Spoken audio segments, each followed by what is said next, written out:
Welcome on in, everyone, to the Ryan Ripken Show. Hey, how you doing? How you doing? How all are you doing? You didn't see that coming, Zach.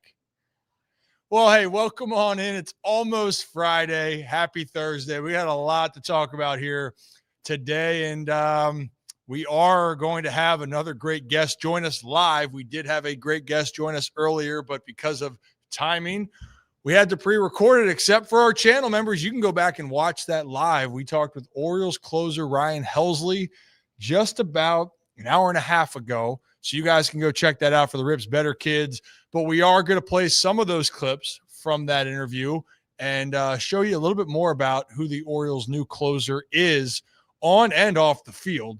And then this hour, we're going to talk to a Super Bowl winning coach, not just any Super Bowl winning coach, Super Bowl 35 winning head coach Brian Billick's going to join us. It's the 25th anniversary of the Ravens beating the Giants, at least celebrating it. This Sunday when the Ravens play the Steelers, which that's a huge game here, and hopefully that momentum can help the current team win the damn game. But all that and a whole lot more here. We got our movie review today. It's Wanderlust, Paul Rudd. We're talking about it. And we'll probably have to talk about my hat, Brad. How you doing, by the way? Cold. Tired of being cold already. You're cold. And today was uncomfortably cold. And I do not like that. You know that feeling when you get so cold that it's like in your bones and you don't know how to get warmer? Yeah. Like that was today. So I was outside a lot today. You seemed warmer like 2 minutes ago. Oh no. Well, there's a draft behind me. Oh, so it's getting you. Usually like that draft, I think it's hot when it's 90 degrees out. Yeah. And then it's cold as the ice. We probably shouldn't have had the blinds open today. You know what? I blame Zach for that. Yeah, actually, I do take credit. I did put them open again. I closed them and then opened them again. But no, I agree. Actually, I was having this discussion with my girlfriend the other day. I'm usually someone who I am a very big fan of, like the cold. Like I'm like, it doesn't bother me.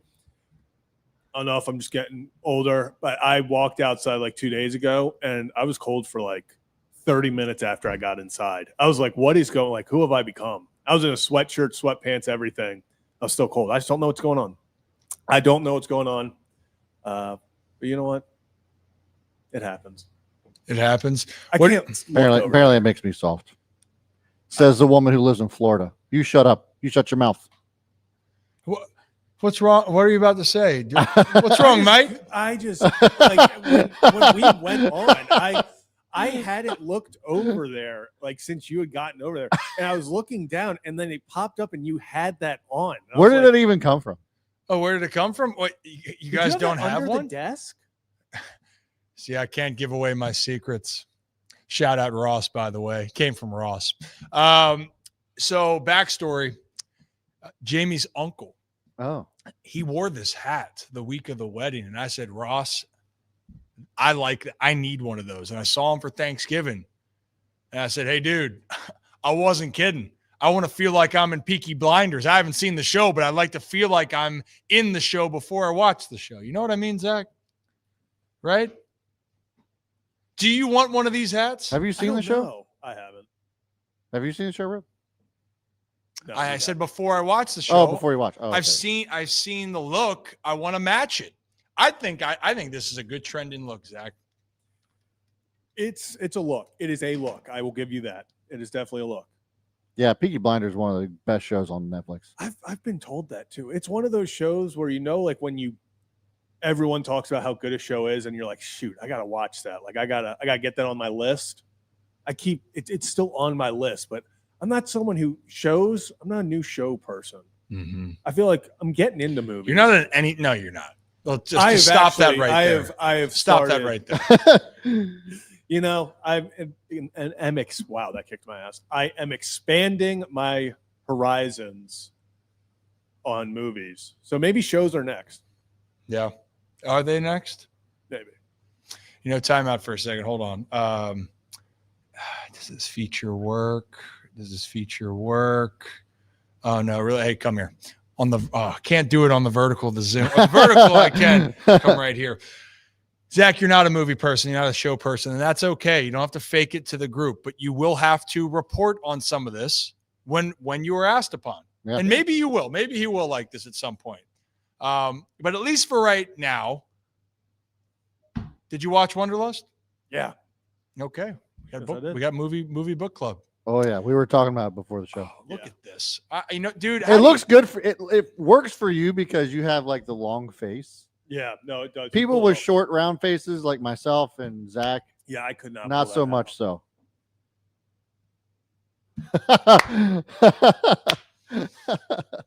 see, it makes you think like With Peaky Blinders. so like but do I look like I got that accent? Blinders. So you can pull that. I can't even do With that. a Peaky effing Blinders.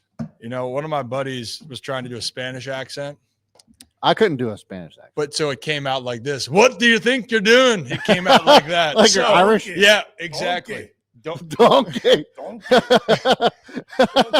it still cracks me up anytime anyone does like an Irish accent. That's what I go Yeah. back to. Hey, let me show you my Spanish accent. What do you think you're doing? I'm like, that's just I award you no points. Oh my goodness. I mean, I'm not gonna lie. It works for you. I It like does work for you. Shout out Ross. I told you, man, I would wear it. I would rock it. I feel more sophisticated. It helps me give you all the insight that you may be or maybe not looking for. Beard's working too. No, the beard, and you know what? It goes with this. It does. Maybe that will be my fit in 2026. Maybe this is what's going to be. This will be the fit in 2026. Yeah, you're not going on your honeymoon like that. No, I'm probably not. But if you were looking for a new fit yourself, by the way, speaking of fit, how about some fitness? Merit Clubs still have the cyber deal running for the rest of this year. $1 to join Merit Club through the rest of December. It's a great deal. We appreciate them. And they want to help you on your wellness and fitness journey. And how do you spell $1, Zach? MERRITT. How about that? How about that? When I move, you move. Just like that. Just like that. Well, let's move on to the show now, shall we, fellas? We had an opportunity to talk to new Orioles closer Ryan Helsley today. And I got to tell you, what I love about these interviews, and my goal is to try to explain a little bit more about who they are. And talking to Ryan, when you guys see the full interview, Rip's Better Kids, you can see that right now, is just how honest he is, how real he is, and actually, you're going to find out his coffee preference as well in the process. But the first things first, he was in a difficult situation with the Mets. It didn't go the way that he had hoped, and also the season didn't go the way the Mets had hoped for down the stretch. They were looked to be a World Series contender, and they went from a contender to pretender, failure. It was shocking, the collapse of what happened, especially for the amount of money that they spent and the trades that they made, which included Ryan Helsley being the closer for the Cardinals and going into roles for the Mets that he was not used to. So I asked him about that question of what was it like changing roles and how an impact it had on him. And I thought he gave a great answer. So Zach, let's start with that clip. Curious with you. Was it a little bit challenging to be switched into different roles in that case? Like, because you were going over there in that bullpen, I'm going, oh my God, like it was you, Diaz, and was it Rogers, Zach? Mm-hmm. Yeah. So what was that transition kind of like? Because I always tell people it's nice when you knew your role was. When you were at the Cardinals and you came out of that bullpen, I'm like, damn, that I know who's coming out to close the game. Was that a readjustment for you at all, out of curiosity? Yeah, it was definitely different. As a closer, you're super, routine oriented, and you have, like I knew what I was going to do in the first inning all the way to the ninth inning, and that was every day. And but when you go to kind of like the setup role or just a back end role, not the closer, you got to be ready from 6th, 7th, 8th inning, and then.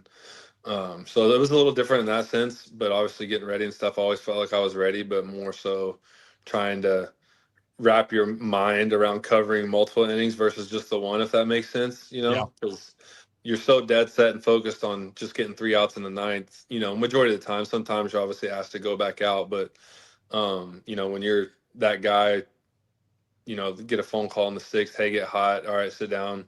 Phone call in the 7th, you got a guy on, all right, get up again, whereas a closer, you're never doing that, 95% of the time. Like, obviously there's circumstances and the playoffs are different, Yeah. but most of the time throughout the regular season, you're never doing that. So that was an adjustment period again for me, which I wasn't too uncomfortable with it, because obviously most closers come up and you're not the closer right away as soon as you debut. So you go through that kind of stuff. But overall, I think it was just a combination of a lot of things, that kind of went wrong, and it all just kind of hit the wall at once, so it was just really kind of unfortunate timing.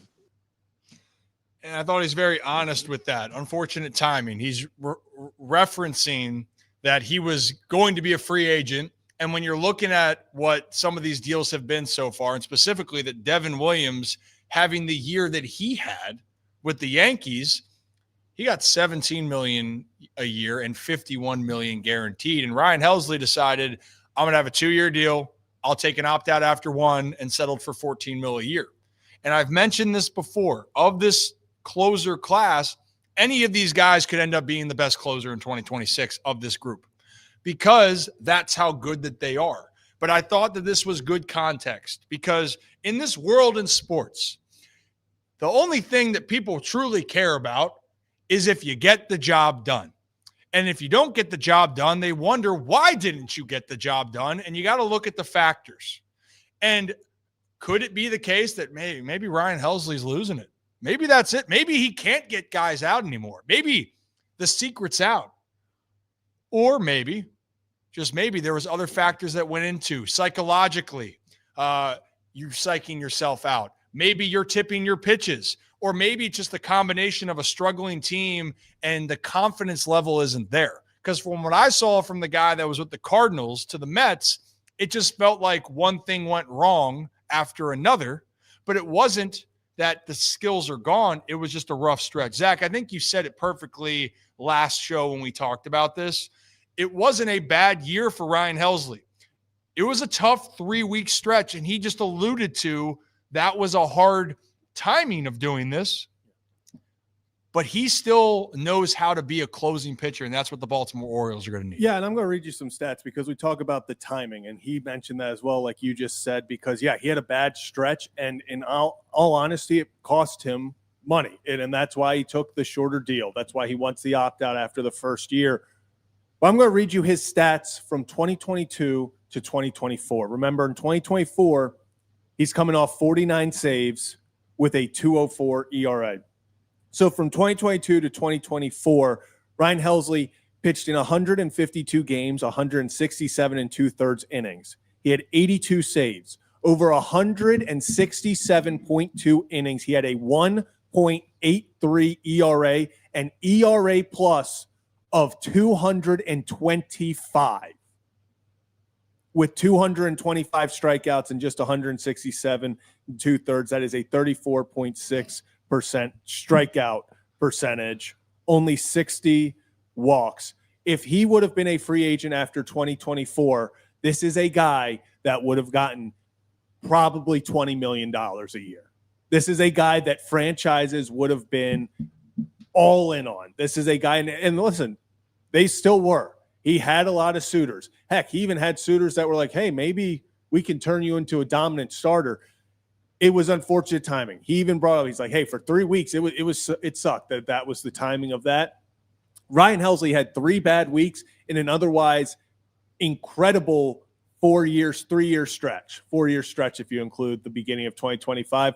This is a guy that I think is poised for a massive, I don't even want to call it a bounce back, because it was 3 weeks that really just plummeted the stats. But he's coming to Baltimore. He has something to prove, going, hey, I'm still that guy from 2024. Like, this isn't changing. And I think for him, Baltimore is a perfect spot, because we even got into it a little bit later with them. Hey, this is a hungry team in general. Yep. And he fits that profile right now. Hey, I want to prove something, and this team wants to prove something that, hey, yeah, 2025, that wasn't us. That was a blip. And I think that it fits perfectly. And listening to him talk, I think he's ready to take, I don't even want to say take the step, get back to the Ryan Helsley that we know and he knows he is. Yeah, and this isn't for people looking at how it ended. The last time the Orioles signed a closer in free agency, it was Craig Kimbrell. And at the time, Craig had really dominant moments, and then he had struggles. And I know Phillies fans are saying, oh, we told you so. The problem that I want to explain, because someone actually brought this up about the worry with Helsley. You need to look at the body of work. And someone said, Ryan, you said that about Craig Kimbrell. Well, the body of work for Craig Kimbrell was great. The worry for Craig was, could he hold up? Could he physically hold up? And what happened last year or 2 years ago with the Orioles, he was really good for the first month or first half of the season. Body broke down, and that was it. And he had moments that kind of showed there, but he was having success. You got to ask yourself, when you're looking at a pitcher like Ryan Helsley or anybody else, was he breaking down? No. His fastball is still reaching 102. Throws fuzz. Was he missing pitches at times? Sure. But the body of work, he's in his prime. He's been dominant for the last 3 to 4 years. And you got to trust what you've seen. And also, when you looked with the Cardinals, was he good? Yes. He was really solid for the Cardinals. It was his worst stretch, Zach, over the 3 to 4 years with the Cardinals last year, and he had a 3 ERA. That was his floor for what he had done. So it's just good context. And by the way, this is the human side of it. You get traded during the season, your family moves, you're worried about the entire family, kids, wife, if you have it, and also you're moving to a place in a city where you're trying to get comfortable in a different spot. It's not an excuse. It's not. But it gives you context when you're also not even changing what your role is on the field. You're trying to get comfortable off of it. Players are humans at the end of the day. I think Ryan Helsley, he's settled in. He knows what he has to do. And Brad, I think we mentioned it earlier. The dude has a reason why he wants to pitch well. Oh, yeah. He's pitching to make a lot of money moving forward. 14 mil could be an absolute steal for the Orioles and an absolute jumping pad for what Helsley could get. Because I'm curious what happens with Diaz here and Suarez.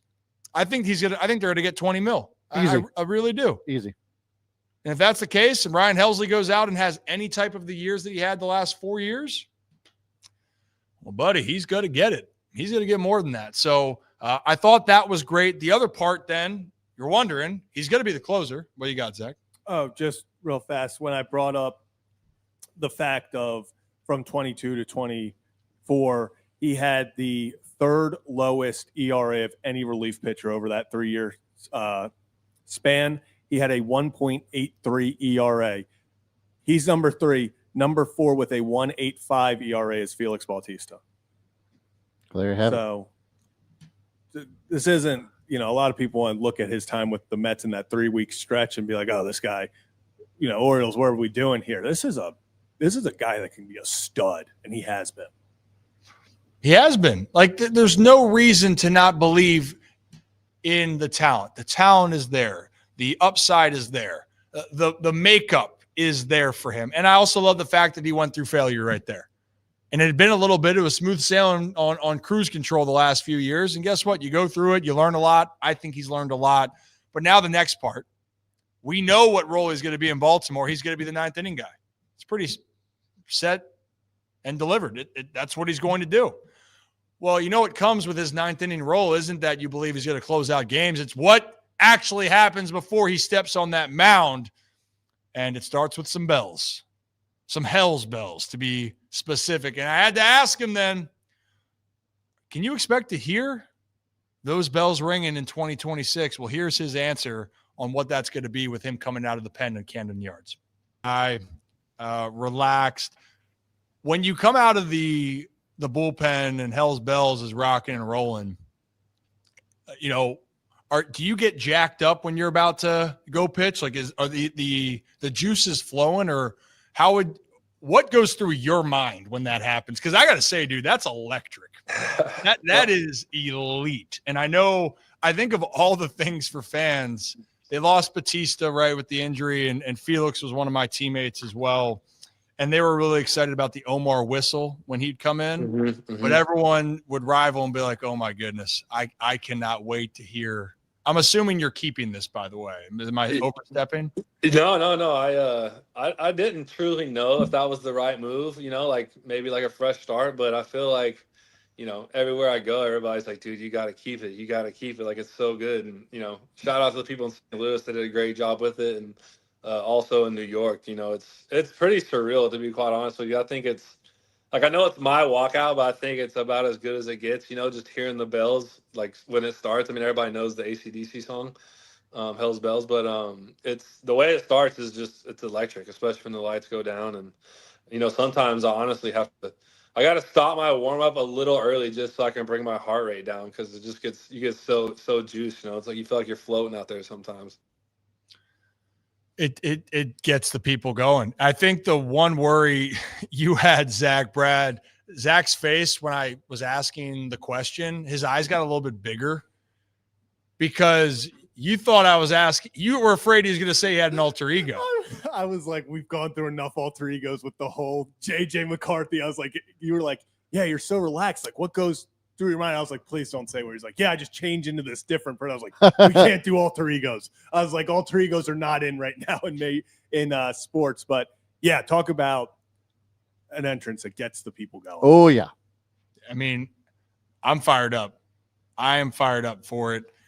I think Camden Yards is going to love it. I mean, fans just love those moments. Like in football, what did Ravens fans love all those years? Ray Lewis, hot in here, ripping up the turf and doing the squirrel dance. Like that got the people going. Still does. Still does. To this day. Those entrances, they get the juices flowing. But the bigger thing is, can you control yourself? Because in football, like, you can use that energy and that anger or emotion to keep you fired up. In baseball, you can be fired up, but like, you got to like temper it down, you know, heel cinnamon. You got to be able to relax and go out there and execute. And so for Ryan Helsley, he's going to have that opportunity here. And we have more from that interview. And if you wanted to see it right now, Rips Better Kids, it is over there. It's part of the live stream, by the way. It's a live Rips Better Kids just for you guys, for our channel members there. Thank you guys for all the support. If you guys would like to be a channel member and get early access to that, go click that join button and become a Rips Better Kid. I think it's that simple. It's next to subscribe. So if you're not subscribed, click join. Brad, did I miss that? Does that make sense? That makes sense to me. That sounds good. Yes, sir. We did bring up to him, Brad, about Gavin striking out Gavin Sheets. Yeah, I figured as much. Had to. It was just we have to put that up so that Gavin can then respond. Oh, Gavin's responded on Instagram and X a little bit. And Facebook. Yeah. You know what? I'm going to see him a little bit later. I might just show him right to it. Maybe I'll get a little recording like, hey, reaction here. You should have had him come down here. Yeah. Well, he's a country guy now, you know, getting him down to the city. He did say he will come in, and he said he will be on. It's been 3 years. It's been 3 years. No, he came on last year. Not in studio. Not in studio, yeah. You know, guy still thinks he's a baseball player. I know. Unbelievable here. The Helsley part, that's really the big news at the moment. There's other moves, guys. It's almost the winter meetings, and that's where it gets spicy. Few days away. Sunday is officially like when it starts, but really where the meat and potatoes are Monday and Tuesday. So Orlando, a lot will be happening. We'll have some information to share with you. And if you like Ryan Helsley joining, well, guess what? We have another member of the Baltimore Orioles organization that's going to be joining us down at the winter meetings on Monday afternoon. Hey, now. Say 1 p.m. specifically. Our times on Monday are going to be way off, by the way. Yep. We are not live at 5. We might certainly be live at 5, but we also might be live at 1, 12, 10. 9. It might be a marathon. It might be just one of those marathons where we're just live and whatever happens, happens. That's what we did last year. Oh, yeah. Oh, yeah. No doubt about it there. Right now, though, guys, it's the same old talking points. There's nothing new out with the rumor mill, right? Is there anything new out? No. Nope. No. People are going to sign or not. Or That's not. kind of where we're at. I will say this part of the offseason, someone asked me what's better, the NFL free agency offseason or MLB? And I think it depends on what's your cup of tea. If you want immediate moves and answers, then those 2 days with the NFL free agency and tampering, period, like that's like it's spicy.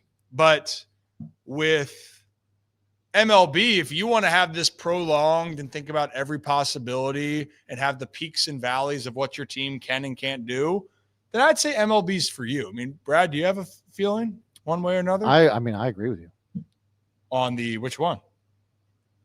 on all of it. Which do you like better, though, Brad?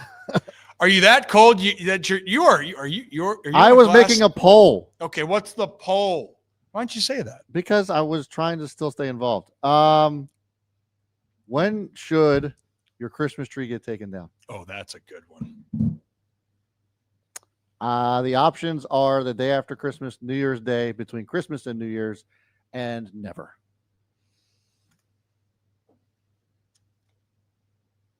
All right. Zach? Oh, are we entering it now? I feel like my family's always like after New Year's. I wouldn't say it was like that week after New Year's. I think that's kind of when it goes down. I've had it prolonged. You know, I feel like this is a hotly debated topic. it is. It's I feel like when it goes up. when you put it up and when it goes down. If you Yes. put it up really early, I feel Yeah. like you're gonna take it down. No, It I think also if you're depends, putting it like, up if you early, have a you're real tree committed. or not. Yeah, That's the biggest question. because that becomes a fire hazard. Yeah, a real tree also dictates when it comes down. It's a good point. So A fake tree, I So- know people who it's literally never. My family tradition, my mom always has this superstition that, like, it's bad luck to have the same tree twice same tree in 2 years. Yeah. Yeah. Oh, So, like, taking the tree down before New Year's so you don't have the same tree carrying over to New Year. That was like her thing. So it didn't have to be on New Year's Day or whatever, just as long as it came down before the next year started. Yeah, I've had. You know, Jamie. Jamie Oh, yeah. loves the tree up. October 30th is when our tree went up. I'm really curious when the tree is going down. Yeah, she couldn't survive with a real tree. We had that issue. When I said fire hazard, we will save that story for a different time because we got to talk a little bit of football here because while trees and the holidays are here, what's also here this weekend is the Ravens are celebrating an accomplishment that was a first for the organization here as the Baltimore Ravens. Super Bowl 35, the Ravens defeated the Giants to win their first ever title. And the man that was steering the ship, we had a chance to talk to him down at the Super Bowl this past year, and he will be a part of the festivities. Super Bowl 35 winning coach Brian Billick. Hey, Coach, how you doing? I am doing great. Great to see you guys. Good to see you too. Real quick, just before we get into the football talk, and I don't know if you heard about the dilemma of when a tree should go up or down in a household. Do you think when's too late to put down a Christmas tree in your mind? Oh, when's too late? Yes. We're always focused. My wife is amazing at this. She will drive around and walk around the neighborhood pre-Thanksgiving just to see who has already put their tree up. and they get marked off. They go to the naughty list. So you can put it up too early. Well, for a long time, what tradition was to actually put the tree up on Christmas Eve. I mean, that used to be the deal. You know, you'd go out and get your tree on Christmas Eve and you'd put it up and you'd decorate it and then you'd celebrate Christmas. But and quote unquote Santa put it up. Yeah, exactly right. Yeah. So I don't know. I don't know what's too late. But it's not too early that the next day the tree comes down after Christmas. I mean, the next day. Yeah. You know, it's a great debate. So Coach, I got married a few months ago, and my wife, we've been together for a while, but I went away for a trip on October 28th. And why I remember that date is because I came back November 1st, but I got a photo on October 30th, and the tree was up. Wasn't even Halloween. So in our household, we're pushing that limit. That's good. That is. My problem with that would be because when the tree goes up is when my wife starts, the Christmas music starts. And if that Christmas music started on November 1st, by December 25th, I would have gone postal. Yeah. It would have been ugly. Same. You know, there's a lot of similarities, but this, you know what? we could talk about how I feel about all that. I'm not the Grinch. I love the holidays, but I think it's a fascinating conversation. Hey, Coach, I got to ask you, we've been reminiscing over the start here, and I got to talk with one of your former players yesterday, Brandon Stokely. The reason why I'm wearing a hat today is that Brandon Stokely reminded me that my hairline is way up there. So, join the club. Yeah. But you know what? I said I'm 32, and he goes, "You look more like you're 52." I'm like, "Hey, great Brandon Stokely, everybody." He mentioned a story to me though, Coach. He talked about Goose, and he said when he was a rookie, Stokely, he said, Goose gave him a really hard time, but then he said some of the veterans not only gave him a hard time, they had paintball guns. And do you remember this? Am I crazy or is No. Our veterans, like all of them, they got after the rookies a little bit, and taping them to the goal posts and that kind of stuff.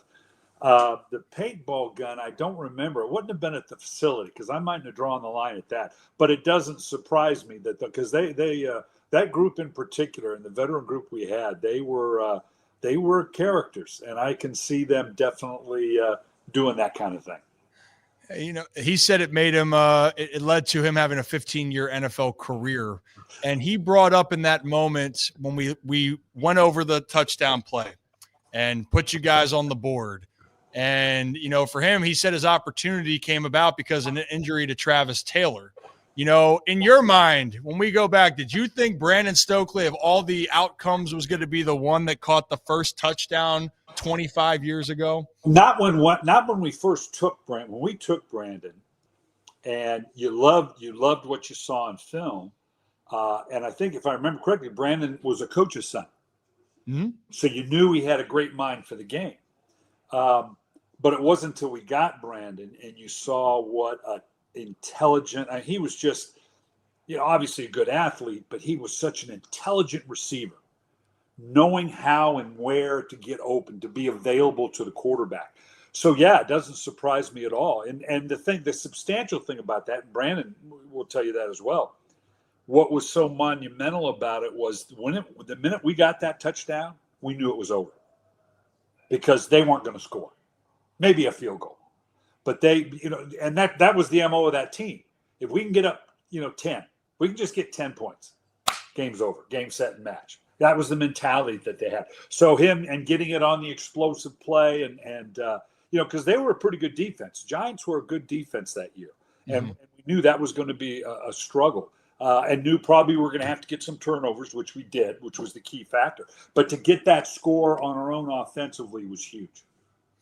It's really the whole season that you guys had then, because I got to dissect it. And I want to remind people I am 32. Okay. So I was, I think, 7 years old when you guys won this. So I go back and I watch it all the way through. And I was actually at that game. That was one of my first true memories as a kid. But one thing that I really appreciate now after being in the sports world and being on teams, and we know some of the verbiage and you to rile up the boys during the season, that's documented too, Coach. But there was struggle throughout that year.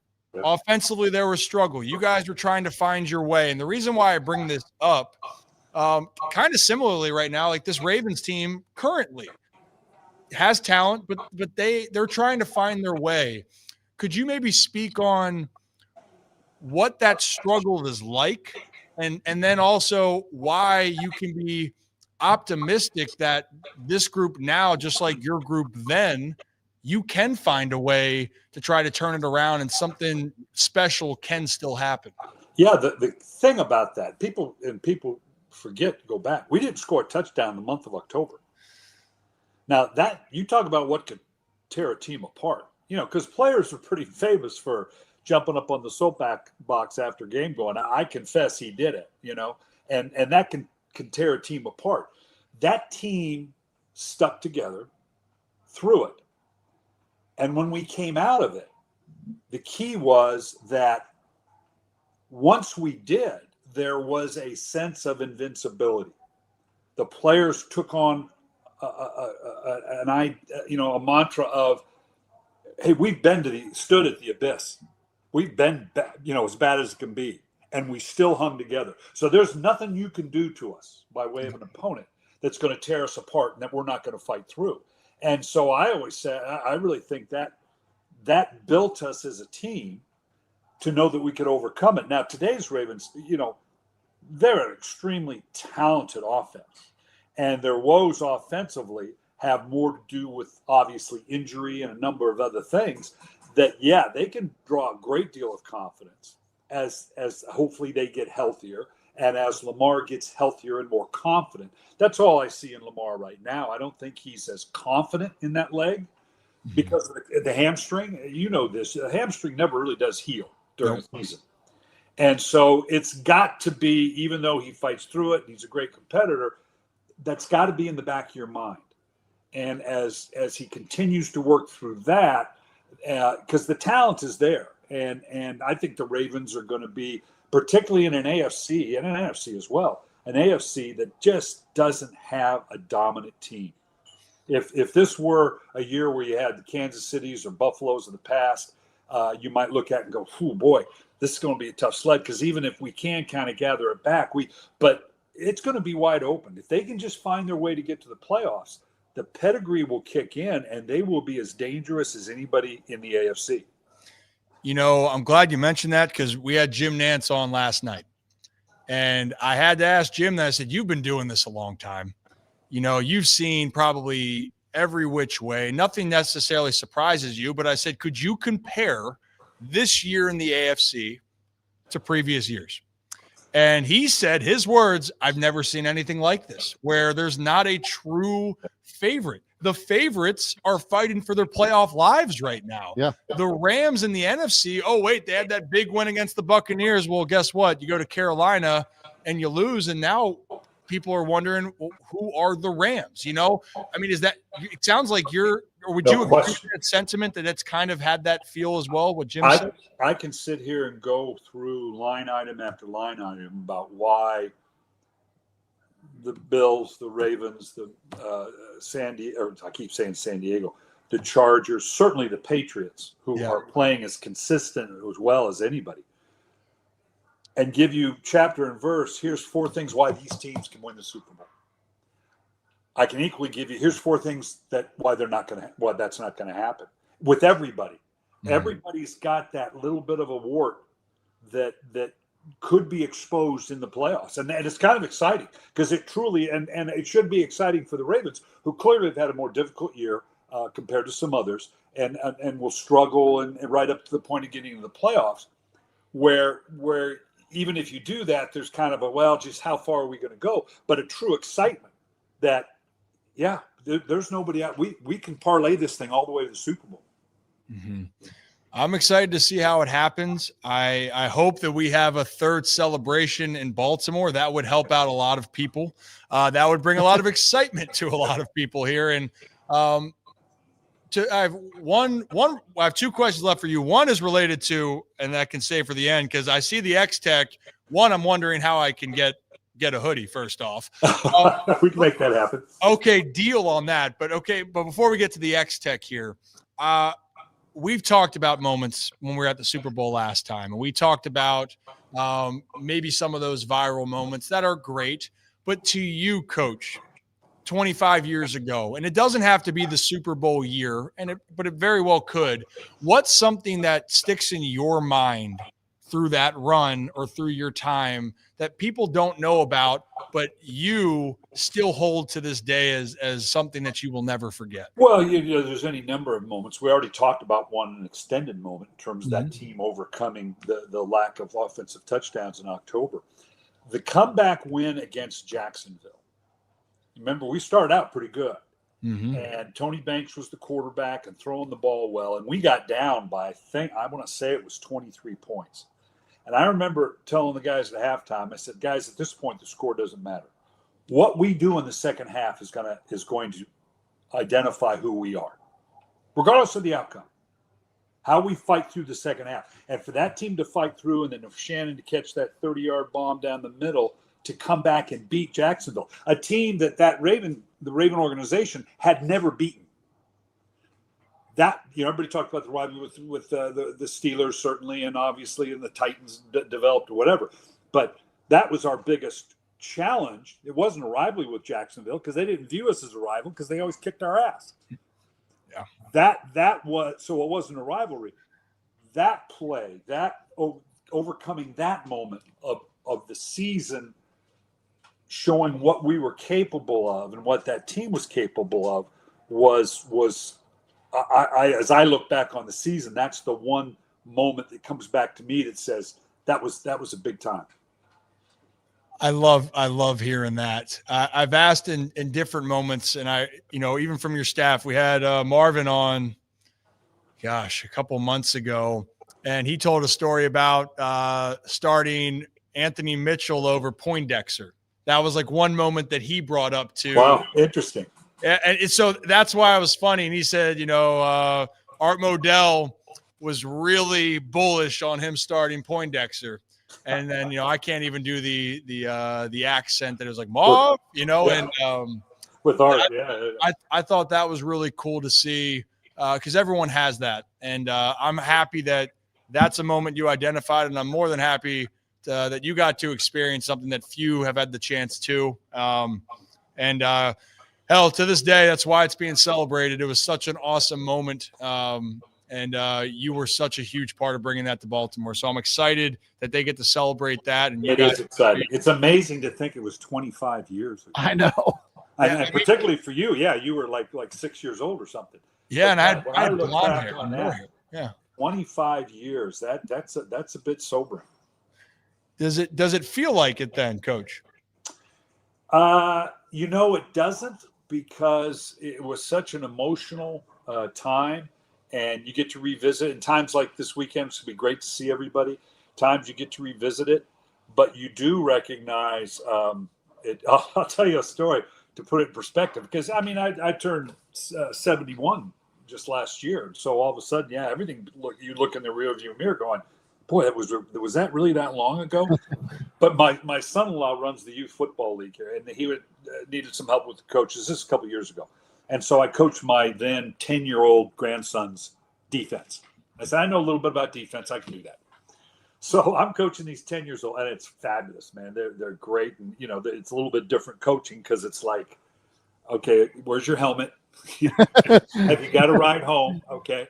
But this one young kid, he comes up and goes, it really put me in perspective for me. He goes, you used to coach the Baltimore Ravens. I go, yes, I did. Very good. And he goes, and you won a Super Bowl. I said, yes, I did. That's good of you to remember. He goes, that's really cool, because most of those guys are dead. I don't know if he thought I was Vince Lombardi or what. So all of a sudden, there's a few of us still poking around here. So it's great it's going to be great to get back to see everybody, the coaches and the players, and kind of reminisce about the times, and a great time to do it around which should be a great game and a great rivalry. It is. Gosh, talk about sobering. That comment sobering, but it's also that kind of brings it home to you. Yeah, but it's really damn funny. Yeah. Before I get you out of here, Coach, again, the X-Tech hoodie, that is stylish. So again, need it. Tell people that don't know about X-Tech, because that's been the game-changing piece of equipment in the football space, not just from the highest ranks all the way down to youth football. Yeah, I'm excited about and honored to have been a part of X-Tech pads. We're the number one pad in all pro football, major college football as well. Because it's the next iteration. Back when I was coaching, it was like, big guys had big pads and little guys had little pads, and it's okay, great. You really didn't realize, but now, the safety of the players and taking the head out of the game, the pads, and it's the next iteration in technology. We make these pads, not just, it's based on your position, your height, your weight, your injury situation. We're down in the high school, really excited that we're launching the youth pads. My grandsons are going to be 14 and 10, and they actually wore the prototype. So I'm excited about being able to have it down into youth, because it's the best protection you can give the players. I mean, that's the ultimate goal here, right? You're trying to create the protection, and also you're saying it's best fitting to those individuals, right. And that's the cool part. And at the top of the level, there's the top guys are choosing that. And I know that you've been so passionate about it. Every time I know you get excited about football, and I can see that in your eye when you talk about this. you're so passionate about helping make a difference and an impact, and because you having your family involved, But you even have more emphasis behind you want this to be great. So see, I look at my grandsons, and I'm asked all the time when I go out and speak in different groups, where they always ask, do you, particularly when it comes around to the concussion protocol and on the potential for injury, they go, do you want your grandsons to play football? And my aunt, and because these are my grandsons now, my pat answer is no, I don't. But I don't want them to date. I don't want them to drive. I don't want them to ski. I don't want them to do anything. I just want to put them in this protective bubble. But you obviously can't do that. You got to let them follow their passion. And it's great fun to watch them follow their passion. But at the same time, it's you got to protect them. And I'm so thrilled, particularly now that we're getting down into the youth sizes in the X-Tech pads, because it's absolutely the best protection you can have for your young people in what is a phenomenal game. it truly is. It brings people together. And having Jim Nance, I'll finish with that. We talk about stories. Jim Nance is one of the best storytellers, but the best story out there is when you're watching these sports unfold. And the game of football is like the perfect example of that, where it's like cinema. All the moments that you had in Super Bowl 35 on that run, it felt like it's out of a movie. Yeah. I still go back and watch that documentary when it was on VHS. Zach, you know what a VHS is? Yes, I know what a VHS is. I'm just saying, times have changed. But I'd watch that religiously, and I thought it was great, Coach. So, hey, I appreciate your time. I will bother you about that. I'm serious. I would like to. We'll do it. I can make that happen. I'll make that happen for you. Appreciate it. Well, safe travels here. Enjoy every moment of it, and I look forward to talking to you the next time. Okay, Coach? All right, guys. Sound good. Thanks, Coach Brian Billick, everybody. He is amazing. He knew how to sign off real quick. Oh, yeah. Yeah, he really did. He was like, see you. Out. I will say, though, he's been there before. Imagine being the head coach of a 10-year-old youth football league and Brian Billick is your defensive coordinator. Remember your helmet. Yeah. Like, imagine being on the other coach. And you're like, all right, we're just going out there to have fun. And you're like, are they game planning on defense over there? You're getting blitzes out of nowhere. It's like Brian Billick's running. Gosh. I could see it in two different ways as well on top of that. Yeah. I could see the one of the kids not knowing. Yeah. Like, what do you know about this? What do I know? Let me tell you, back in 1999, 2000, you ever heard of Ray Lewis? Like, and then they'll probably say, like, a truck driver. No, and talk about how no idea who that is, hardest hitting linebacker the game's ever seen. And then the other part is parents being, so like, what's your background? Like, say it's young parents being like, you're helping to coach. What's your background? I used to coach. Oh, yeah. Anything big? Did you used to play? Yeah. One of those, right? You play in high school? Yeah. Well, play a little college ball. Hey, a little advice here. I coached my 8-year-old team, and one thing that you need to know with getting the most out of these kids is X, Y, and Z. Yeah. Like, I'll consider that. Thank you. I want to know what the scheme was looking like. Were you like, running like set 4-3, sitting in the nickel, cover zeros. Yeah. Just cover zero every play. I was trying to think back to my youth football days. I feel like we just were like, everyone run to the ball. That's kind of like cornerbacks, cover your receiver. Everyone else, we're just blitzing. So I can relate to this just on a baseball level. So I coached baseball for 7-8 years, all the way from as little as like 6-7 all the way up to 18U. And it's quite interesting how quickly they figure it out. But like those little kids, I mean, Rip, you probably know. I got a message from actually. That's all right. I was just returning the favor. Yeah, no, it felt good, didn't it? Yeah. But I'll say out loud, I didn't listen to a word you just said. We're talking about just coaching the youth. Yeah, coaching. I was just coaching youth baseball. Yeah. Yeah, no. I don't know anything about the game. Don't know anything at all. I'm still learning. Have you ever coached youth baseball? I mean, I've done camps and clinics, but coaching a team but like on the day-to-day. Game and all that. Not like on the day-to-day. I mean, we probably wouldn't lose a game. I'll be honest. If we lose, kids are running laps, Yeah. I will say one of my favorite from my one coaching year when we won the championship. No, slight brag. It was a 13-15 team, and obviously you start earlier, and it's like in the middle of March was when it started. And it's like the first game of the year, and we have a decent lead in the 7th inning, which was the last inning. And this kid I put out there to pitch, he's like, yeah, I pitch everything. We're still trying to figure things out. And he walks like the first 5 batters, and it's not even close. Yeah. So finally I walk out there, mound visit, just slight things.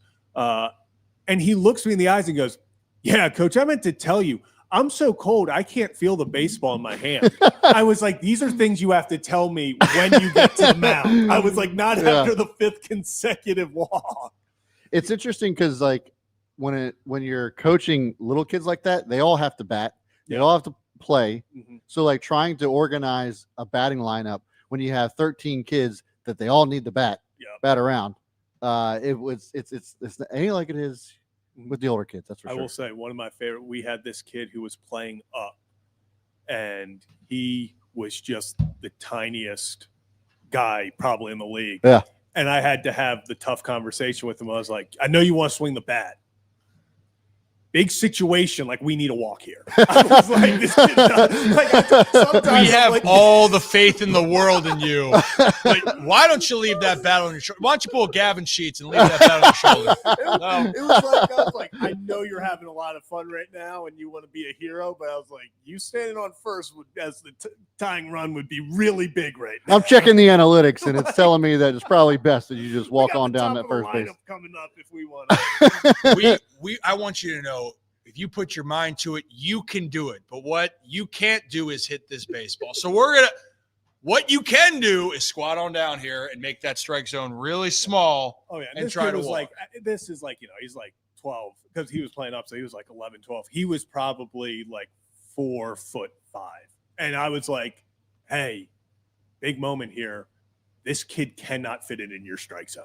I was like, this is not happening. So yeah, and then we stole home to win the game. Well, so what coaching right there, right? Yeah, we started off 0-2. We got desperate, so I sent the kid from third. There you go. That's what it takes right there. Stealing is so fun when they're little because everybody scores. Yeah. Go. They're missing the throw to home plate every time. There's just a panic that happens. Yeah. It's like, You just steal every play. Oh, a single, a walk is a triple. Oh, yeah, It's for just sure. everything. It's such a beautiful time back then in the day. Such a good time. You know what? Also, I actually feel like I could fit the role now. Oh, The Peaky Blinders. Yeah. what? That was a little shorter. I feel like you need And more flat, maybe. No. First- Well, no, I'm thinking if it's just tiny or like it would be like a club. If people, drive some nails in it too while you're in it. If people were just tuning in right now, and they would have some questions here. With your Letterman jacket on. Letterman jacket, the little cap here. I gotta say, you know what? This look, I don't hate it. Peacocking, I kind of like it. I'm digging it. Yeah. I don't wear hats on this show. You guys know this. But when I feel like I want to like pull off a look, I think I can pull off this look. Speaking of looks, we got a good look right here. Oh, Vernon, appreciate you, man. Appreciate you. Vernon says you guys are awesome. Keep up the amazing work. Thank you. Is that Irish? Thank you. Cheers. Cheers. Cheers. Cheers. And we got a new member too. Oh, welcome to the squad here. Recon, appreciate you. Thank you. And if you are new to the channel, you want to be a channel member, click that join button. Hey, look. He's a better kid too. He wants to see some Ryan Helsley behind the scenes. That's right. Don't judge me too much for Rip After Dark. I'll say that, but that's for a different time. We're having a good time. We appreciate you guys. It is fun. We have more football that we're going to talk about. Baseball a little bit. Maybe we'll talk more about how to handle the landscape of coaching the youth. Obviously Zach is up for Coach of the Year, is what we figured out. It happens, It is Throwback Thursday as well. I did post a photo. I don't know if you guys saw me. I did see that. The Frederick cheese. Yeah. The keys became the cheese. You like that? You like that? No? Can we have some fun sometimes, I mean, Zach? like I'm not gonna dim your sparkle. You know, I'm sorry. I'm What's there to peacocking dim? here. Yeah. I I'm peacocking here. Okay, I'm looking. I wish I could zoom to the crowd. Hey, come here. You know? Say cheese. We need to upgrade our equipment for that. Yeah. And Alyssa, shout out her. She has all the photos, and I sent her a message, and she sent me them over via text then. I was just curious. I'm like, hey, I'd love to see some more of me in F-Town. And she found those glorious ones. And I had that big old leg kick there, too. Oh, yeah. Held the balance, and I just missed hitting a homer. Because I remember I didn't hit enough homers. I remember the ones that I just missed. That was one of them. So I was staring at that thing. And I'm like, you know what? It was a changeup. I needed to wait back a hair longer. Is the wind going to give it a push? Nope. It didn't. We also blew a 4-run lead in the 9th. I think it was 4 runs. It was as the cheese. As the cheese. We were not victorious as the cheese. It's heartbreaking. It was. Say cheese. Oh, goodness gracious. The cheese. Was that in place of shake your keys? You had to say cheese. Say cheese, shake your keys. I don't really remember exactly on that. That was a stretch for us where we just lost a lot of games. But it was those moments with those guys. It was great. We'll not forget it. I'll share some more of those, but the relationships you make, actually how Alyssa got the job. I didn't realize this. I just saw she stored it, and I'm going to repost it so everyone sees on Instagram, was that she talked with Jeff Arnold about taking photos. So Jeff helped her do that. And now if you go and check out, I'll put Alyssa's profile in there. She does now all these sporting events and concerts. Like, she's now leveled up and getting big. And it's really cool to see that back then, just like we were, she was trying to find her path on the photos. So it was really cool to look back. That's my little throwback moment here. Before we get into the rest of the throwback, why don't we stay with our little Thursday moment, a little movie book club here, Brad? Yeah. A little movie book club. So this week, our movie choice was to watch Wanderlust, because we were talking about Paul Rudd. Yeah. And I realized in the process that I had seen the majority of Wanderlust because there's a mirror scene. I can't believe the mirror scene didn't register, because like Rocco and I were going back and forth with gifs and memes about the mirror scene. Yeah, it just didn't click. It did not, or the, some of the other moments there. And I don't want to give it all away for people. Zach, I'm curious on your stake because you're new to movies. What was your initial thoughts? I was telling Brad, this was one of those. I mean, and it's the same kind of theme for like Tommy Boy and stuff, where it's just like you sit there and you have to turn your brain off because you're like, it's just the jokes and everything. Like, it's just the dumbest but funniest stuff. Like the car in the lake, and he's like, how does that even happen? He's like, it happens. And then a few scenes later, Paul Rudd drives his into the lake, and the guy's like, you see, it happens. Like, it's just the dumbest stuff. Well, and the thing that I love with Paul Rudd, and that's why if I still was having the choice of this, I think it's a creative, storyline. It is creative. It's a creative storyline, and where they're ending up. Yep. And the people that they interact with, it's not initially what you would anticipate, but then Paul Rudd's moments, talking to himself, processing information. He's hyping himself up is what he was doing. It was a big moment for him, It was a big moment for him. But that type of humor, and I meant to check it. Did Wanderlust come out before I Love You, Man? It was like right around the same time. So Wanderlust was in 2012. I Love You, Man release date was 2009.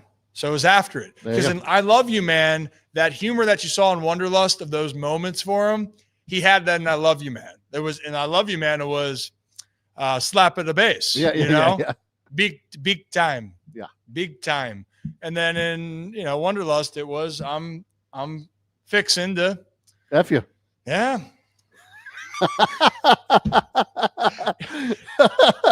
With my dick.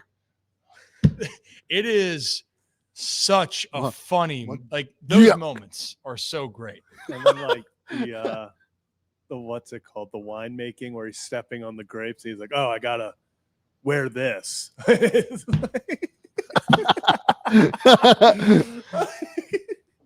so stupid.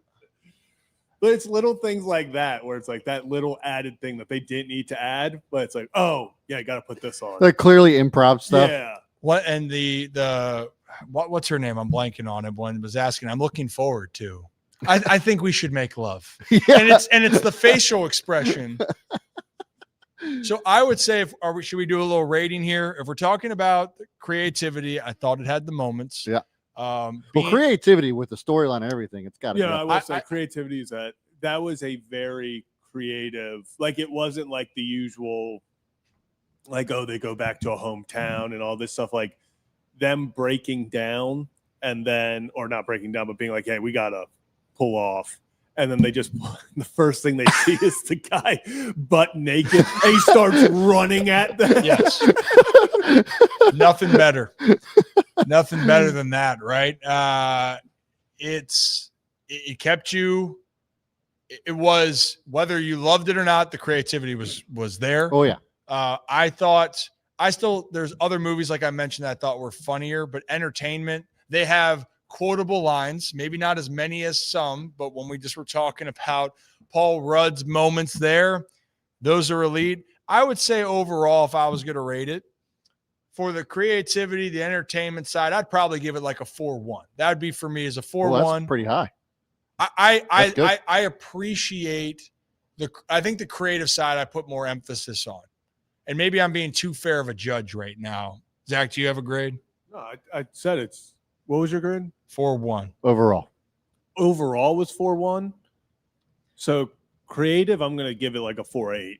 I Ooh. think it was extremely creative, like the whole storyline. I would say 4. Like I do 4, 9, or 5 for the creativity. Yeah. I just don't want to. I feel like there's going to be a 5 out there one day, and I don't want to. It's true. I'm being too lenient. I got to bring it down. 4-8, 4-7. Yeah, I'm going to go 4-8, and I'll go 4-8-3.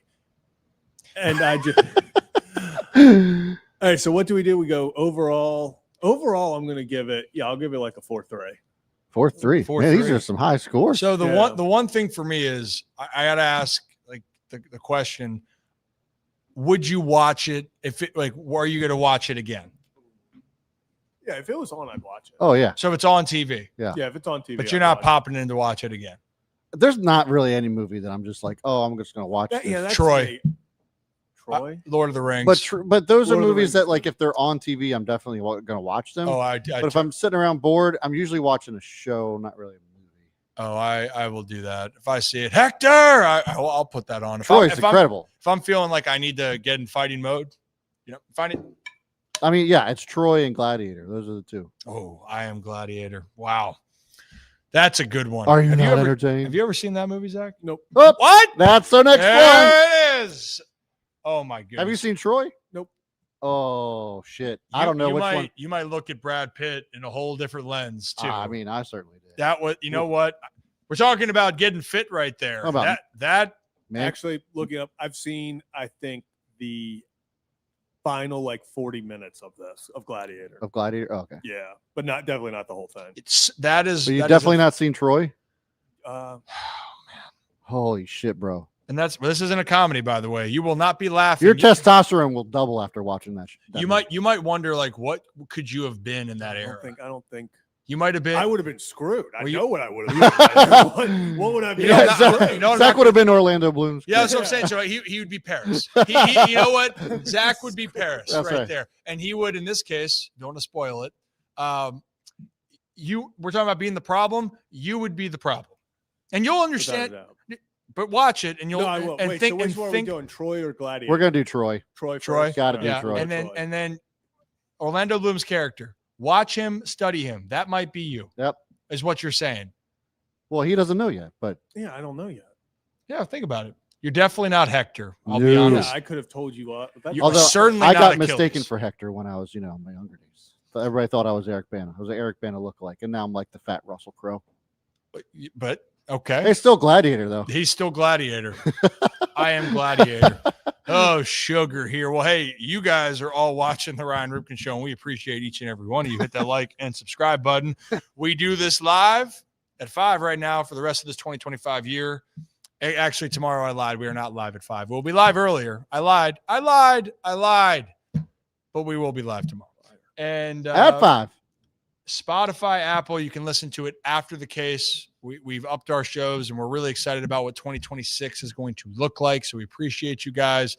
So as we round this up here, why don't we do a quick roundabout to around Maryland? And Zach, as you know, it's always under 3 seconds. I'm not even going to look at Zach here, but I'm going to look at you because I know it's already up. No, it's not. Oh, there it's not up. Nice. And Around Maryland brought to you by our friends over at Next Move Charm City. And if you are looking to make your next move, well, make the right move with Next Move Charm City. And we appreciate the Belanger team over at Loan Depot. They are here to help make your experience better, whether it's suburbs, city, or shore. Make the right move with Next Move Charm City. So we talked about, guys, Ryan Helsley and the Orioles. We talked about the Ravens. We'll get back into that. The Terps, they ended up signing. Yeah. And actually, he I stayed. will say, I'll pull this up really quickly because it was a cool little thing from Zion. Number 1 recruit in the nation, but he put out there today, while my main focus will be to be a dedicated student athlete, another driving factor of my decision is to be able to stay close to home and be a role model in my community. There's no better place to do it than Maryland. So seems like a kid with, his priorities straight, someone who's like, hey, this is bigger than me. He wants to be a role model in the community. So really cool to see. One, it's cool to see Maryland talent stay at Maryland. Like that, it's not cool. Every day that the number 1 player in the nation is sitting 45 minutes from your campus, and for him to stay, for him to go to Maryland, that's really cool. So super excited to be rooting for him next season. I am too. It'd be great if Maryland, in general, if Maryland kept a lot of their talent in the DMV region. Huge for the Malik program. Washington last year, Zani this year, like that's. It's big. It's starting to happen, which is really good. Obviously, talent from outside, you hope eventually that comes in more and more. But when you got guys that are in the DMV, that are in the area, in Baltimore, you really want to keep those guys. So it's really cool to see them, free grandma. Is that you were waiting to say that, huh? Yeah, that's their thing. I know you were waiting to say that. You know what I'd like to see? What the motto to be? Well, I guess now it's grandma's free. Oh, grandma's because free. It's past signing day. Got it. I just hope, regardless for it, keep the guys here and then stack up the wins in the Big Ten. It ain't getting easier. And certainly this year, promising year, just like it has been over the years. And then the season continues on. And for the Terps, 4 straight wins to start the year, 8 straight losses to end the year. Whammy doesn't make you feel good. So you hope that you can see some improvement here as we move into 2026. The Commanders. We got some news on the Commanders. Oh. Jane Daniels back at practice, I believe full participant. Wow. Great for the Commanders, great for Jane Daniels. Unfortunate for me who picked up the Eagles defense because I looked ahead for my fantasy playoffs and saw they were playing the Commanders and was hoping it would be Marcus Mariota, not Mariota. We got the clarification. It's Mariota. I know what you were going to say. Leviosa, not Leviosa. But, yeah, so Jane Daniels back on the field. And they just got flexed out of the Sunday Night Football game, I believe, either this weekend or next weekend, which I put out a tweet where it was like, how – did the Commanders have 17 primetime games this year? They might have. I understand. Like, they didn't think Jane Daniels would get hurt, all that stuff. But still, I feel like even for a good up-and-coming team, every other week it was like we were watching the Commanders on Thursday night, Sunday night, or obviously Monday night. But did they also play in another country where it was a different? They played the Dolphins in Spain. Yeah.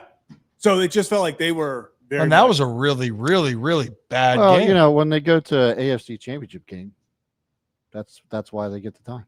Well, yeah, I just thought it was even like really like they went overboard. I'm also looking at Maryland's 2026 schedule. Okay, well, that's good too. The one thing I wanted to say about all those with scheduling, so the flexing is happening now, guys. Flexing in, flexing out, which makes you think the Ravens only had one primetime home game. It was Thanksgiving, and that was certainly a delight if you love turnovers with your turkey and stuffing. They've had two primetime home games of the Lions. Well, you know what? I erased that game. Both out of my mind. But. So you know what? I was going to say that the Ravens play the Patriots on December 21st. Could that get flexed? Well, if I don't know if they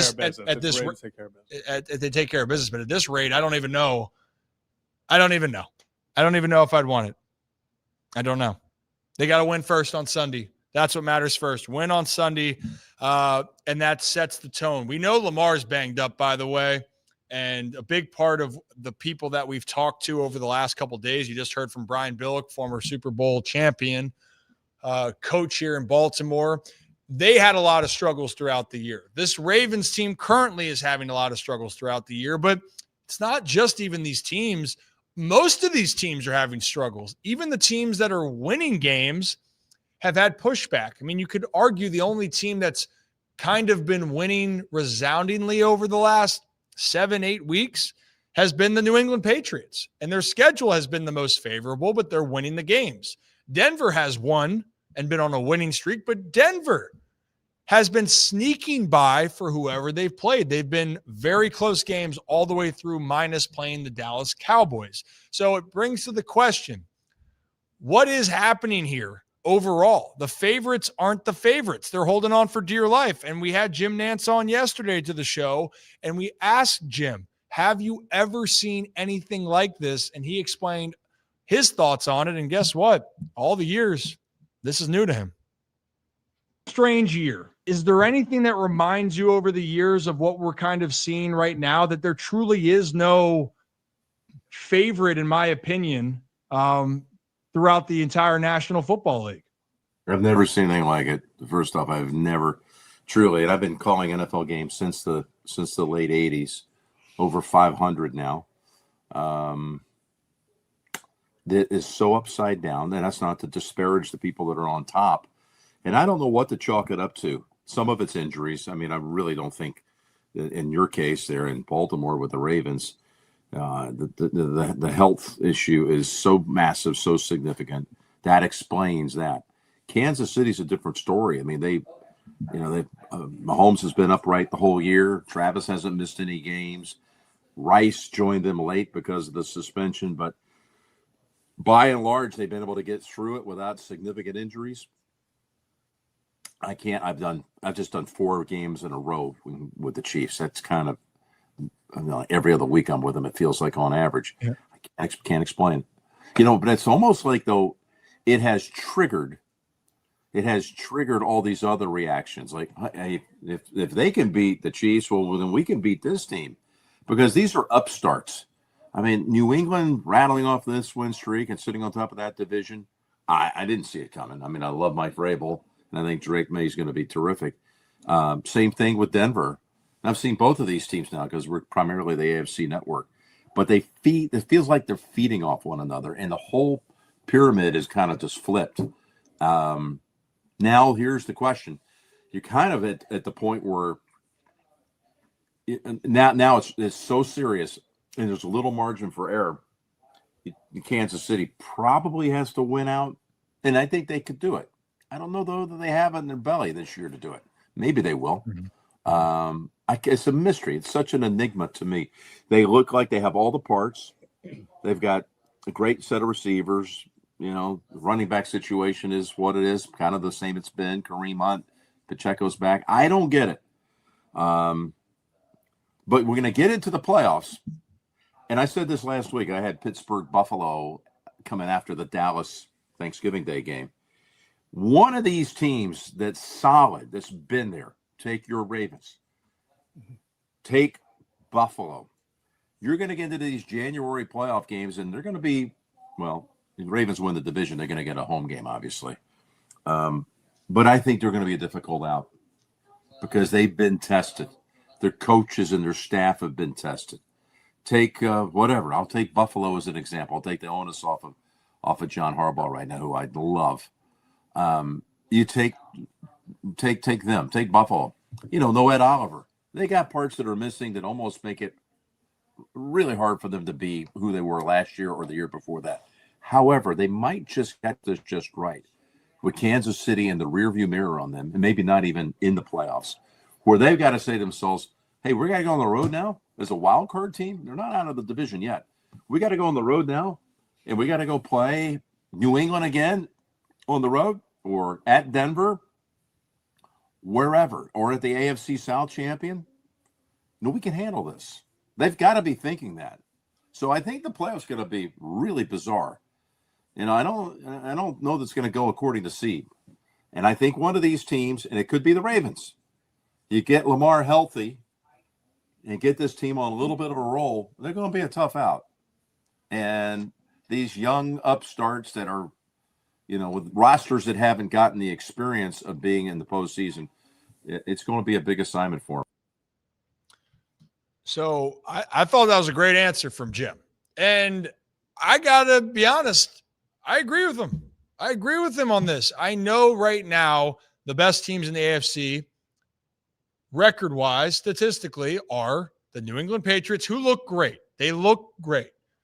Denver Broncos. You play who's on your schedule. You play who's on your schedule. You win your games. They're winning resoundingly for the most part. Their closest game recently was playing the Buccaneers down there, and the Buccaneers were banged up, but they're taking care of business. But here is the reality. If the Ravens are the only team of the Bills and the Chiefs, in my opinion, that really are going to, they have to win their division to get in. The Ravens have to get in by the division. And if they do, that means that they're going to have a home game. Bills have an outside shot to win the division, but more than likely their path could be a wild card. And the Chiefs, they're going to be a wild card. They have too much ground to make up at this point in time. It's not going to happen. I agree with Jim. I think that the road teams in this situation, I think, can challenge, and not just challenge. I wouldn't be surprised if some of these teams, say it was Buffalo or Kansas City, and they had to go to Denver or New England. If it's a money line situation, I'd say that not that they would say they'd put him as a favorite, but I would be shocked if it isn't just a toss-up. I know you got some thoughts on it, Brad. Yeah, I mean, I would not be surprised if the Chiefs do not make the playoffs. They have to win out. And they play the Houston Texans this week. Sunday night. I just don't see the way that they've been playing. I don't see how they win that game. I really don't. So if what they have to do is to win out to make the postseason, I don't see how that's happening. Not likely, I should say. It's not saying that it's impossible because it is the Chiefs, but then they play the Chargers the week after that. Titans are going to win that game. Then the Broncos, which we know what the Broncos are, and the Raiders. So they'll win that game. So it's very likely over the next 5 games, they go 3-2, 2-3. I don't think that they're winning out. There's 2 games on their schedule. There's no doubt in their mind. It would be the biggest shock if they lost. That'd be against the Titans, and that'd be against the Raiders. Right. Those 2 games. They did already lose to the Broncos and the Chargers, so it's hard to sweep an opponent. But the fact that those teams beat you, it's a divisional game. Anything goes. So, yeah, I'm with you. There's only 2 games on that schedule where the Chiefs, where you sit there and go, those are for sure wins. In the past, when you're looking at Kansas City playing all of those games at home against these winning teams, the Texans, the Chargers, and the Broncos, in the past, you'd go, well, they're going to win that game. Yeah. This year doesn't feel that way.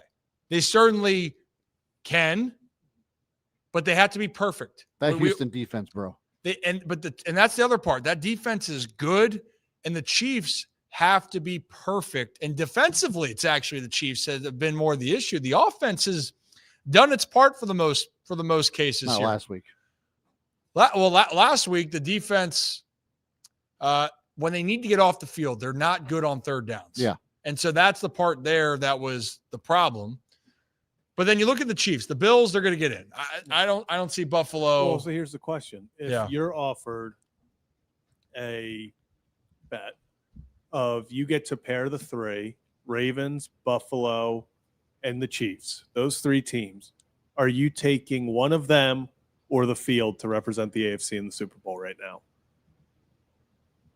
So pretty much saying one of the Ravens, Bills, or Chiefs will be in the Super Bowl this year. I'm throwing the Chiefs in just because if they get in, obviously you have to be aware of them. Or are you taking the field? I still think I take, just because, like, kind of what Jim Nantz was saying, sometimes I feel like the answer is obvious, but you kind of don't look at it. Like you want to say it's not this, but it always ends. This just feels like one of those years where we go and we're like, oh, it's going to be a changing of the guard. And like I said, I would still, if I had to bet right now on who represents the AFC, it's not going to be a fan favorite here, I would still say the Bills. I think that's the team that has, and they could still miss the playoffs. I was going to say they're a mess too. And like all three of them, there is a realistic opportunity where, and I'm going to throw Joe Burrow in here too, just because it's, that's considered widely the top four, where Mahomes, Allen, Lamar, and Burrow all missed the playoffs. Which would be nuts. Yeah. And that's the part of what Jim's talking about. And even what Brian Billick was saying earlier, and we could play that clip later on, or maybe in the future shows we'll play that. I'm sorry. But if you missed it, go back and watch it. Brian Billick then just said, you got to gain momentum. Like, they didn't score a touchdown for the month of October, and yet they did enough. They got hot. They beat the teams they were supposed to beat, and then had some upsets, and then they went on to win the Super Bowl. One of the most dominant defenses, we know that. Their identity, they figured it out. Put up enough points on offense and lean on that defense. The Bills of the teams right now, it's going to be an interesting ride for them. They play Cincy this weekend. Joe Burrow's playing in that. Cincy's had success against Buffalo when Joe Burrow plays. Higgins back? What? Do we know if Higgins is back? He'll be back. Yeah. I believe so. I think he cleared protocol. We'll check it. Buffalo, they should win that game at home, but they lose that game. Cincy's really back in this thing. Oh, yeah. But then Buffalo has Cincy, New England, at Cleveland, which I think could give their offense trouble because the Browns, they should still win that game. And then they play the Eagles, and then they should beat the Jets. So of those games, they should beat the Jets, they should beat the Browns. Then they have 3 toss-ups, but they're 8-4. So they should get in even if they were to win 2 of those games because of tiebreaker. That's where they should be. So it's a fascinating conversation. And it's mainly to the point of, do you buy that the Broncos, led by Bo Nix, and that defense is going to be the one that's standing at the end of the day? That's your choice. Or is it going to be the Patriots? I love the Patriots long term, but what Jim's saying, newer teams that are not familiar with the postseason, how do they adapt? Well, I guess that answer is we're going to find out. But it's fun. I actually say, with the struggles that sucks with the Ravens, it's still been fun. It's still a fun process that the Ravens are in it. And also, I love the fact that, like, truly, there isn't a team that scares you in the NFL right now. And I think that's the part that's going to be fun to watch here down the stretch in the NFL. And that's what I have to say about that. And if you guys have anything to say, let us know in the comments. And also hit that like and subscribe button. Ryan Ripken Show, do this live right here on YouTube X and Facebook. If you think that this hat is amazing, well, you know what? I could find a way I'll buy someone one of these hats if you like it. Oh, I will. there you go. And it doesn't have to come to me first. I can just send it straight to you. We don't have to worry about that anymore. But I digress. Am I missing anything else right there, guys? Any other football, foosball? Oh, my goodness. We didn't talk about this yesterday. The Ravens extended a tight end. Yeah. While we were live. Oh, you didn't talk about it? We did a little bit, but we're like, it broke literally just as Jim Nantz was coming on, I think. Yeah. It like he and Cedric Mullins both within a few minutes, and then we're like, and here's Jim Nantz. Yeah, and welcome in. Well, actually, was it Stokely? It was Stokely. It was Stokely. And then all the bets were off with that guy. Yeah, then I texted him. I said, I wore a hat today because of you, and he laughed. So he's a good kid. He's a good kid. I love the fact that he pissed off Peyton Manning so much that he benched him. Allegedly. See, we had a lot of storylines here. Yeah. And also, I love that Brian Billick didn't confirm nor deny the I could see that happen. Yeah. But anyway, the Mark Andrews thing, Unpopular opinion, I'm happy he signed the extension. Is that unpopular? Yeah. Oh yes. Oh, yeah. Because everybody wants Likely. Yep. Yeah. I think that's stupid. The people, so the deal is 3 years, 39 mil. They'll extend Likely too. Like I think he's gone I now. think that's the biggest thing is I think Likely is going to end up getting 15, 16 million. I think they were so far apart with Likely that they decided that, and this is just my opinion, I don't know anything, but I wouldn't be surprised if the reason was, hey, we want the younger guy Likely, give him, he's asking for 16 million. And I'm sure they're like, hey, we'll give you like 14. He's like, no, he knows his market. And I think one, Mark Andrews, I think, was cheaper than Likely. And two, you can't put a number or statistic on trust. And Andrews is Lamar's guy. I mean, that is his safety. Likely has had problems with turning the ball over too. Yeah, but that's something where in the playoffs, I'm talking about like trust. Yeah, I think in the playoffs, there's definitely, I think everyone on this team has demons that they're fighting. But, throughout the season, especially regular season, I think Mark Andrews, he's the guy that he and Lamar are always kind of on the same page, especially on scramble drills, big moments. It feels like they look for Andrews. The only thing that I think has really changed kind of this year is in big third downs. They've been big on, okay, where's D-Hop? Put it anywhere near D-Hop, and he's just going to come down with it. Yeah. But I still think that Andrews is that guy that Lamar looks to when he needs something, even though he has struggled this year. Yeah, I mean, the part with this, it's hard when your quarterback's hurt, and also given where the Ravens' struggles have been, it wasn't a great situation early on. After that Lions game and the Chiefs game happened, it was just ugly for a few weeks. Yeah. And I mean ugly. So then everyone was hurting. But you can see Isaiah Likely is clearly a talented player. The one thing that you probably then have the argument in favor of Mark Andrews. So we'll do the positives at least with this, and we'll say why people are upset. The positives are, I think Mark Andrews all around from a blocking standpoint and a receiving and a trust standpoint, that's where he shines. And that's very important. And I still think 30 years old, he's 30 years old. People are saying he's slowing down. Top speed-wise, when he scored on the fake tush push, it actually was the fastest he's ever run. I still think that if he gets the opportunities and they needed to feed him more, we'd see like we did against the Lions, which people forget. The Ravens lost that game. Mark Andrews was balling that game. I think he fully can do that. I think he can take over. The negative side, though, is people look to Mark Andrews in the postseason. He hasn't come up in big moments. People highlight the game in Buffalo. They're also highlighting that he is 30 years old. How many good years do you have left? And it's essentially guaranteed 2 years, guys. It's 26 million guaranteed. It's 13 million a year, 39 million total. So 2 years, you're locked in the mark. He's 32. And you gave him an average salary value that I think put him in the top 5 for tight ends on an average value ranking. So you're saying, is that worth it? Now, again, that's the unpopular opinion. I think it is. I think keeping camaraderie and leadership and trust is important. But I think that also signals that the Ravens, to your point, Zach, I don't know if the number was too high or they just aren't buying that long term. But it also makes you wonder, where's Charlie Kolar fit in the situation? I think of extending Brad. I think Charlie Kolar would be extended. I think he comes back because his market's not going to be as high, and they would spend probably maybe 2/3 of what they would have to give Likely. I just hate that because, like, I think Likely wherever he goes, he's going to like ball out. Yeah. If he goes to the right system, he's gonna be a receiving because threat. he's just so athletic. You want to like he's way more athletic than Mark Andrews is. Yeah, I don't think anybody will argue that. No. And so like he gets in the right system, like you said, and he just goes off. I could see him being, a top tight end in the league. He goes in the right place. Yeah, I mean, like I would hate if Helsley retires and he goes to the Chiefs. I could see that happening very easily. I could too. I think any team that uses a tight end as a receiver. Yeah.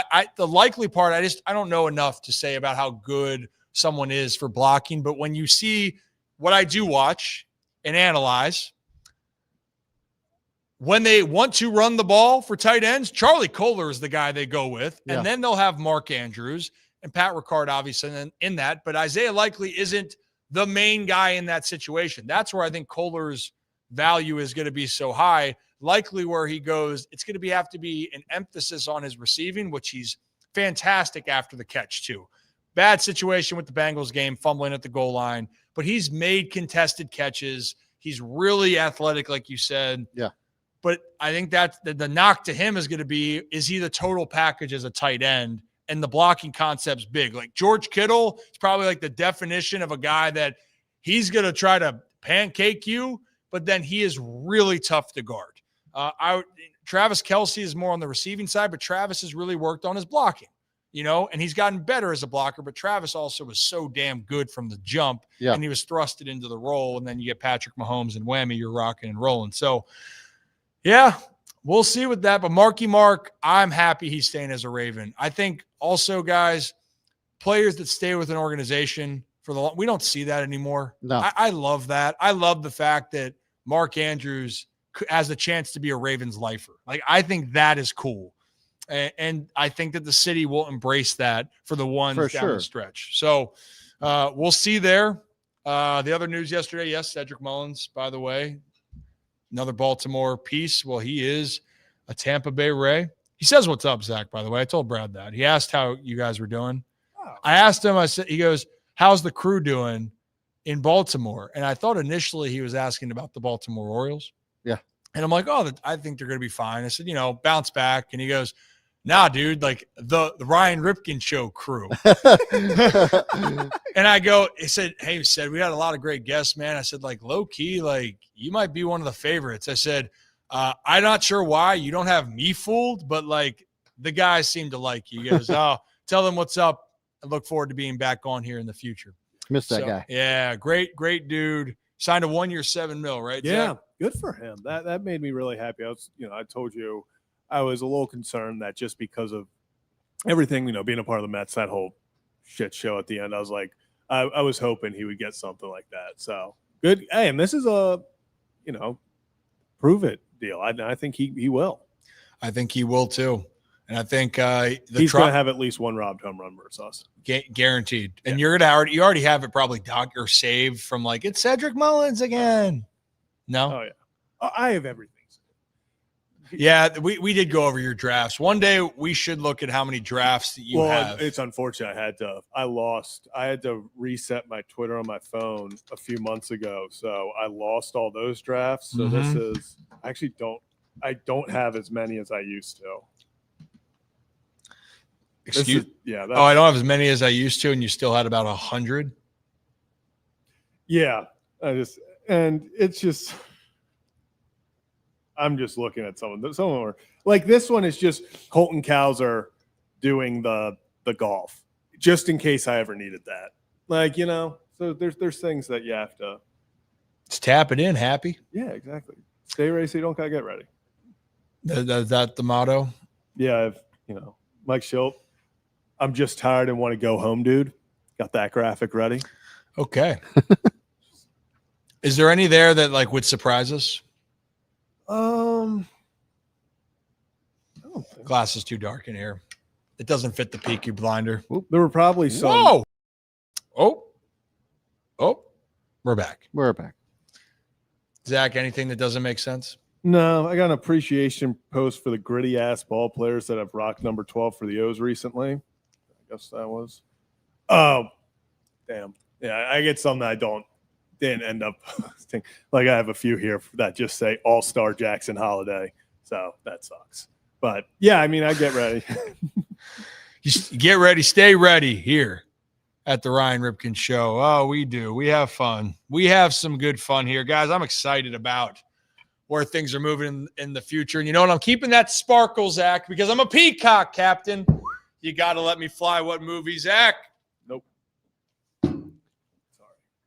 I'll let you down there, but. You might think because of the beard that I'm really hairy. I can't believe but I'm not. Most quotable movie of all time. Oh, shaved. Yeah. What's it called? The other guys. Yeah, shaved. Yes. And I do got the beard right now. Shit. I am digging this hat. Ross, you're a genius. I wasn't lying. I said, I know. I like this hat. I should get some breeches, though.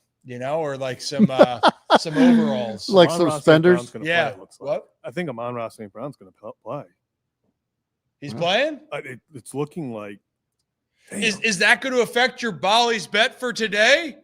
No, thankfully not. And Okay. actually, good because it was going to be someone else. Well, why don't we tell you about Bolly's bet right now? Let's take a quick trip to our friends up at Hollow Casino, Charlestown Races.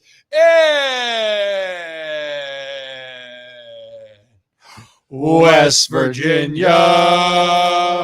Nice. All right, Bolly. Yeah, coming off a win with Trevion Henderson in the most from the clouds way possible. It was so dead until it wasn't. Breaks off a 30-yard run and then gets another 6 yards on the next with 6 minutes left in the game. We're going back, though, to another guy. We've actually been reusing a few guys, but they've been getting us money, so we're going to keep it going. I'm going George Pickens over 5.5 receptions. Ooh. So they've been – I think they're throwing the ball. This is going to be one of those games where I think both teams are airing it out. So, yeah, I'm going George Pickens, just 6 receptions, hit this in his last 5 games. And, yeah, I don't want to get ahead of myself because it's controversial, but we may have a battle for who is wide receiver 1 in Dallas. I mean, if you look at the stats, George Pickens, he has changed. he is so good.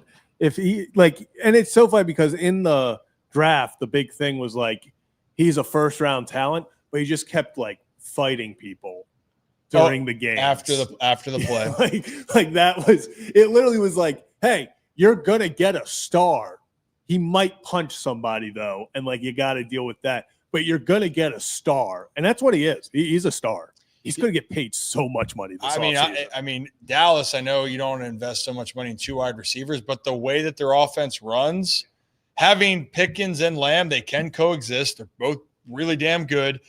I am very thankful that he is out of the AFC North, but I don't think he gets unlocked the way that he does staying in Pittsburgh. But, man, does Pittsburgh need a little bit of help? I still, for 2 seconds, wow, they got DK Metcalf. Wow, Metcalf and Pickens, that's going to be a headache. And then it wasn't because George Pickens went to the Dallas Cowboys. Big game for the Lions, big game for the Cowboys. They both got to have it, to be honest. And the Cowboys are playing with momentum. Lions had a tough loss on Thanksgiving at home to the Packers. And you're saying Amon-Ra might be in the lineup tonight. So from the tweets we're getting right now, everyone's saying it looks like a go. I mean, he's running around with no. He's a beast. Yeah. He is. Okay. Well, never mind. He gave Jeremy Fowler a thumbs up that he's indeed playing tonight. So let's go. Let's see what happens. And if you're in fantasy football, it's the last week of the regular season, by the way. Boys, I actually start playoffs tonight in my one league. Oh, wow. Yeah, we do 2-week playoffs. So how are you looking over there then? I know Zach's situation, so I'll start with you, Brad. What's your situation looking like? 7-5. Gonna be 8-5 because I'm playing the last place team. Oh, so it's an automatic W? Yep. There's no chance. It's just a matter of seeding. It's no chance that you get upset. I have a 70% chance of winning. Well, according to ESPN analytics. Oh, Mama's wrong again. Well, if it does, we're gonna play that. We're gonna play that clip. If it is in fact the case. I will be curious. Zach, you're feeling. You and I are actually in good spots. Yeah, we're in really good spots. My league. It's actually the league I have not. God, we've been doing it for 8 years. And it's my college one. And I just clinched the playoff spot last week. I'm going to the playoffs for the first time in 5 years. It's been a drought. Wow. And it's been I've finished one out of the playoffs every single year. I'll have a 50% chance going into the final 2 weeks. And it just goes wrong. So very, very exciting there. But it was a revenge game for me because I was playing the last place team. And he's 1-10, was 1-10, and I'm his 1 win. It was week 2. Wow, that's tough. And at the time, he's just 1-1. So I'm all right, that happened. That's fine. And now looking back, I'm so I have to root for him this week because if he ends the year with just 1 win, and you're the win, unless I win it all, then it's just funny.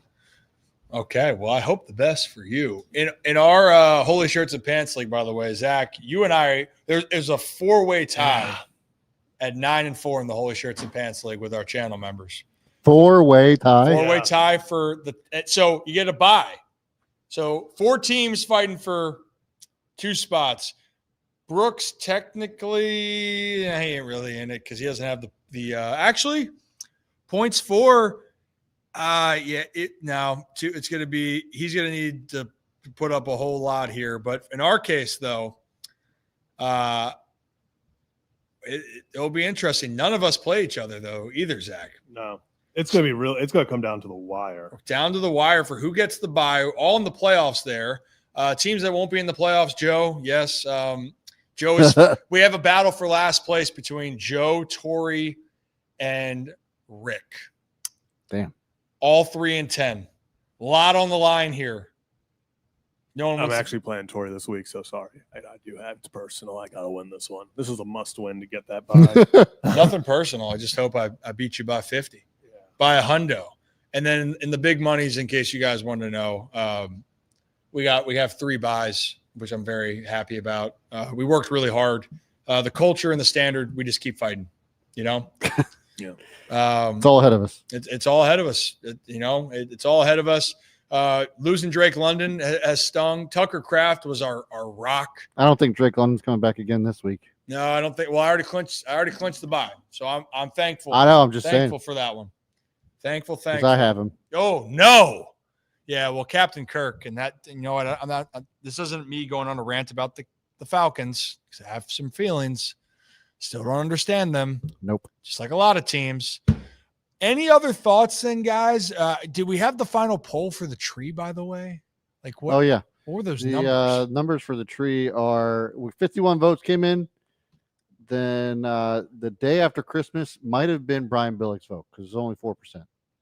Yeah, Brian Billick. That was a Grinch answer right there. Tree coming down. New Year's Day comes in at number 1, 54%. I'm not doing a New Year's Day. Christmas or between Christmas and New Year's, it was a tie between Christmas and New Year's, and never. Lots of Jamies out there. Yeah, well, I mean, like we got to take it down at some point, but the timeline of like feeling like it has to go down right after. No, especially Zach's in that age now where he's young, he's hip. He might go out and make a bad decision and be hung over like he has a softball game the next day. Like we've seen it, we've witnessed it multiple times. Yeah. So New Year's Eve, if you have any celebration or you're staying at home, more than likely you don't want to take down your tree. I don't want to the next day. Zach at his age, absolutely not. He's a puddle. No offense. New Year's little Eve offensive. is a tough one. Well, New Year's Day. But you're impacted on New Year's Day because your New Year's Eve might have put Although you in that the position. New Year's Day is a big, you got to get back on the horse day because there's always text of like, okay, it's New Year's Day. What are we? And people always want to do something the day of New Year's. Yeah. And it's like a very big, like, oh, it's a brunch day. Yeah. Oh, you have to find it. It's one of those where you gotta put your big boy pants on. You got to just get ready. You have to fight through adversity. You know, there's going to be some hiccups and some bumps along the way. You just got to keep fighting. What's a harder one to deal with when you're younger in like your early 20s, early mid 20s? Is it Thanksgiving Eve and surviving then Thanksgiving if you go out, or is it New Year's Eve on New Year's Day? Thanksgiving, without Thanksgiving. question. That was this year. Especially you got a turkey bowl to go to. Shit. Well, this year, thankfully, I was with my girlfriend's family, so we did not. But before, when I was turkey bowl back in your day, 10 a.m. is a rough wake up call. That is especially when you're getting the. It's even rougher when Calvert Hall wins. That was 0 points allowed in the second half, and we can't come back. That was. I mean, that checks out. Yeah, it was. That We checks should out. have won. I don't know why we were kicking field goals down 4. We got it. I've already put my resume in. Actually, I've put in multiple resumes to become the offensive coordinator there. When I was there, I did it multiple times. I just put the Madden playbooks I'd run. Like when you were at Loyola, you put my it in? senior year, we were looking for a OC. I handed coach my resume, and like it was stuff like Ken grow a mustache was a pro, and then another pro was Ken shave mustache if that's an issue, and things. I told him, what playbooks in Madden. I was running the Packers playbook at the time. So what's a play then that pops up in your mind from the playbook? 4 go. Oh, I'll go. 4 I'll goes. go. So not like 4 verticals Yeah, or 4 like verts. tight end in. Yeah. You know, Spider 2 inside I've been zone. at. Waggle. We used to run Waggle all the time. You're a waggle guy. I can see Waggle. that rolling out. We waggle to the right or the left. Though? Well, it depends on where we're running it first. If we're pounding the right side, you got to waggle to the left. You're right. So that's my point. You know. Yeah. It's all about game feel. Yeah. Hey, I had my JV moment for football there. It's my 1 year I played football. Played JV football there in 2008 fall. Yeah. And we went to Loyola, overcame a 10-point deficit in the second half, and we won in overtime. We had a zippy wide receiver pass on 4th down, which we scored, and then I had a 47 wham pass, faked the handoff, threw the ball, 2-point conversion. Oh, you a QB? I was. We actually, funny enough, For the second half, they had Cyrus Jones, who ended up going to play in the NFL. He was quarterback until he got moved up to varsity. Then your boy slid in. Funny enough, my senior year, we lost to Gilman. That's not shocking. That's not surprising. Because of a trick play. It's not surprising. Because of a trick play. And then, funny enough, it's actually super. So we get beat on a trick play. Actually, one of my friends who went on to play, and he's in the professional lacrosse league, Piper Bond. He was a wide receiver. They did a wide receiver pass. He got that. And then we had a chance to win it, and it hit off this freshman's hands in the end zone. It would have been an incredible catch. That freshman is on the he's currently on the Bengals practice squad. Hell yeah. Yeah. So good for him. Yeah. So he went. Sorry you couldn't get past those hounds. Though, I let him know sometimes. The fact Maryland's just full of athletes. Athletes, man. People don't realize that. People sleep on Maryland, but yeah, it's got a lot. It would get me when I got so frustrated when I'd go and play the circuit for baseball. Yeah. And they said there's no talent up there in Maryland. And I was just like, all right, take this off. Let me show you. Actually, does this make me look more like a Peaky Blinder? Without a doubt. They don't wear a Letterman jacket. No. Zach, have you not seen Peaky? Don't speak on Peaky Blinders if you haven't seen it, because in episode 3 they wear a Letterman jacket. They don't. You haven't seen it either. That's not accurate. Gaslighting. That is gaslighting. Go watch it. Kevin level gaslighting.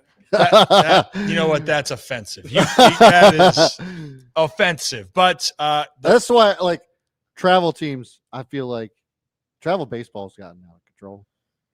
But like Maryland's so full of athletes. I feel like you could get just as much competition. You don't have to go out to Timbuktu.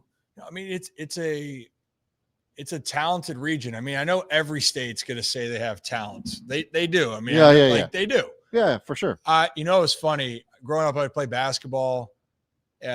In like Saturdays, I'd play in like Carroll County, and on Sundays, I'd play down in the city. Yeah, and 2 different styles. Well, Carroll County, I'm sure you smoked everybody in Carroll County. I dropped quite a few. I mean, look, I got to say, I felt like I could ball a little bit. I could play. Yeah. But the different styles of it. When we went down and played in the Mello Center, those games were physical. Not as physical playing out in Carroll County. There were some tough games, but yeah, your boy did. You got farm boys out in Carroll County. I dropped 42 points down there. It's like when you go down and when you play in the city, then the team that we played, it was Team Mello. Like Team Mello then won the national championship down in Orlando. And those guys, the funny thing with that team, if I remember correctly, they won the basketball championship down in Orlando. And I don't know if any of the group, the majority went and played college football, like at Oklahoma, Maryland, like big time schools. And I'm like, you guys were ballers, man. Yeah. I still dropped like 20, but Westminster High School is probably the only high school in Carroll County that like would be competitive. Every other high school around the area, and I speak from someone who did not go to Westminster High School. They're just not really athletic county because just a bunch of big old farm boys. A lot of linemen. Yeah. Oh yes. Some linemen. Oh yes. Yep. There's a lot of beef. Yeah. In the trenches, but and that's where it's won and lost right there in the trenches. It's either won or lost in the trenches, or it's won and lost with the playbook. Zach. Yeah. It's what I was banking on. Is that what you were banking on? Yeah. My offensive mind. Are you okay? You got a little quiet. You're a little down. You don't have that sparkle, apparently. How do you say you're trying to kill my sparkle? I said I'm not going to dim your sparkle. Can you believe this guy, Brad? Yes. We're trying to have Actually, I can. this guy. So we're talking about bringing energy and passion and excitement to the show. He's not talking to me. Yeah, I am I don't talking know to where you. This is crazy. See, then he lowers his voice like that. He's doing it again. What do you think you're doing? I'm just donkey. Yeah, no, that's That's easy to just. get into. Do we really want to get into all that? No. Just like, do we want to get into that? Like, yeah, I understand that run was really good. You know, it ended Calvin. Mason Jar knows. Yeah, see, I'm not making it up. No, it's all facts. Self-awareness. Self-awareness. The Coward Hall comment. Yeah, Coward Hall is a great program. They did. Yeah. They were great. They were the team until 2010 when the Gilman Greyhounds came back from a 3-16 season the year prior to go 27-5 and win the whole championship. Now, did Calvert Hall win it in 2012, my senior year? Yes. Did we beat them twice? Yes. Did we choke? Yes. Did they deserve to win? Yes. Did Gilman get on the map for baseball? You're damn right. And now it's Spalding for everything. That's a whole different conversation. Yeah, Spalding. Spalding's like legit in everything now. Yeah, Spalding is really, really good. Yeah. I don't want to say they came out of nowhere, but they recently, probably within the past, I would say 8 years. Yeah, because they were really good back in the day too. Really? Yeah. I'm trying to think. I don't think they were that good when I was. Oh well, for baseball, I was thinking all sports. All sports now. In baseball, they were good when like I was there. Yeah. No, they've always had baseball, but football, I feel like took off, and so did basketball. They started getting really good. Gilman used to be the alpha junior team year. back then. Loyola used to be, fighting for the scraps. Zach. For what, baseball? No, for football. No, well, so what year? Because before I forget how young he is, Brad. So Yeah. like No, I'm back saying, in my day. no, because right before There's until, two like, back in my days 2008, around here. That's There's very mine, true. yours, and Zach's. And then there's Brian Billick's. Yeah, Back yes. in my day. Yes, because when you were saying about how you were, I was 14 when so you were younger than 7, because I was freshman year of high school when the Ravens. 2001 was the Super Bowl. The 2001 in February, so I was turning 8 in 2001. Yeah. So I Yeah, was 'cause I was 7 years old. We're though, at 7 that years point. apart. 7 years old. Oh at yeah, the so you time. were 7. Okay, yeah. Damn right. I remember this. Zach. 14. I was 14 years old. All right. No, 08, 09, we were 11-0. He really went back to this. Oh yeah, I did. Archives here. It's amazing 07, how quick 08, he is. 9-1, 06, 07, 10-1. Okay, what about 09 it took to a, 12? No, that's what I was getting at. It took a dip. So when I It took a dip. when I said back in my day when we were there, Well, what? Okay, which years? 09 to 12. Okay, 09. I literally did 7-4. Oh. Not good. Is this football? Yeah. 7-4. Is that acceptable to you to win a championship? No, Hell that's no. Not why- to me. That's why after coming off an 11-0, it was ranked 3rd in the state. Oh, that's cool. Who was ranked first the next year? I don't know. Exactly. I'm But you know looking the at this. ironic thing now, it's all doesn't matter now. It's St. Francis actually above everyone else, and that's just the. Well, they're not MIA anymore. I know. Oh yes, I'm aware. There's a documentary about that. Yeah. Yes, there is. They Zach. only They would only play Fun Loyola. they were in that documentary only one time because we declined to be a part of it, and it's just you hear them go, and with the extra point that'll make the score St. Francis Academy 66, Loyola 0, and that was crazy enough. That wasn't their biggest win of the year. No. Like that year, my senior year, I don't think they had a game within 50 points. It was, and that's when the MIA was like, hey, I don't think this is fun for anyone anymore. Why play the games? No, Why play the game? To me, it just didn't sound like you've you wanted it enough personally. Yeah. You didn't have that sparkle, that energy, that bravado. Yeah, you didn't have it like Luigi Mangione. We had that game. I knew we were screwed. You didn't have to drive like that guy did.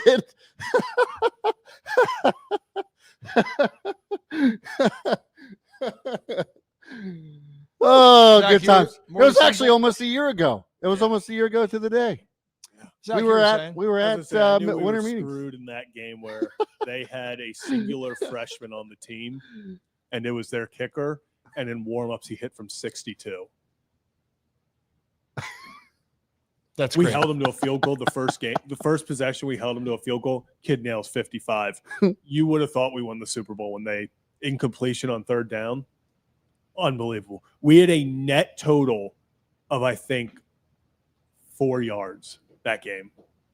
It was they had their entire edge defensive line was all in the top 20. It was ridiculous. Yeah. Yeah. Yeah. Oh, I'm 8-5, by the way. Yeah. You guys are good kids. You are. And you know what? Shout out also the public schools. I know with Rick up in Aberdeen, the dean. Hey, the public schools, yeah, they got the power too. All to it. I'm with it. I'm just saying we got a lot of pride here. I did see a comment. So if you guys are wondering about with Helsley, appreciate it. How has Helsley been on? We had to change the interview to earlier. We are going to put out that interview of a clip with Helsley, the interview momentarily or later on this evening, I should say. But for our Rips Better kids, you get the uncut version that's out right meow. It's out right meow on the channel. Click that join button, and you get to see Ryan Helsley behind the scenes. Maybe on the way out, Zach, do we have it clipped up about his Americano, or are we doing not? No. Well, we can put that out later because if you really want to know about Ryan Helsley, well, we have his order for coffee. And it's Both great. orders. Both orders. Both orders. Am I missing anything else? Did we hit all the things we have to do? Yeah, I think so. I think we have, and I have a great accent here. What do you think you're doing? Oh, so this is more like Peaky. So I'm telling you though, Zach, episode 3, like minute 25 and a half, the Letterman jacket comes on. Just like this. Just like that. Comes right on. Slips right on. I hope you guys like the Ryan Ripken show. Because if you just joined, I swear we're not that bad. Just Zach. Just kidding. You're a good I'm kid. happy we still got 43 people watching this. I know. Watching us talk about nothing. All right. We're out of here. Hit the music. Oh, you did it. I did. Good eye, mate. Does that work too? As always here on the Ryan Ripken Show, we appreciate each and every one of you. Have a day, have a night. And guess what? Come back and join us tomorrow for a brand new edition of the Ryan Ripken Show. Appreciate you guys. Thank you. Yeah, they wear Lettermans back then. Oh, is that